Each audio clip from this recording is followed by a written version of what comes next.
दिप्सन कार्कीजी तपाईँलाई धेरै धेरै धन्यवाद। तपाईँको दुईटा मेजर प्रश्न छ, विदेशानी कि सरकारी जागिर खाने, विदेशानी काम पनि बन्दै बन्दैन भन्न खोज्नु भएको छ। एउटा सोचो अर्को हुन्छ काम भन्नुभएको रहेछ। हेरौँ ग्रह दशा कस्तो छ। पहिला मङ्गल ग्रहको दशा चाहिँ एउटा राम्रो छैन तपाईँको 29 वर्षसम्म, 24 वर्षमा तपाईँ चल्दै हुनुहुन्छ। दोस्रो ग्रह राहु छ, यो पनि राम्रो छैन 32 वर्षसम्म।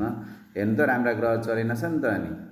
अनि यता एउटा भद्रिका छ। भद्रिका त सरकारी जागिर खाऊ भन्ने ग्रह हो, तर भद्रिका पनि राम्रो छैन, शनि र राहुसँग बसेको छ।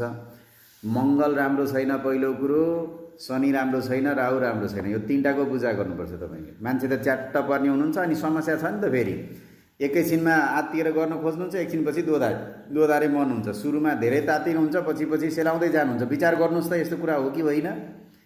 तपाईँलाई मिलेको छैन भने मिलेको छैन भन्नुहोस्, केही फरक पर्दैन। तर सही तरिकाले अगाडि बढ्नको लागि तपाईँले मङ्गल ग्रह, शनि ग्रह र राहु ग्रह, तिनवटा ग्रहको पूजा गर्नुपर्छ। सम्झिनु होला है, मङ्गल, शनि र राहु।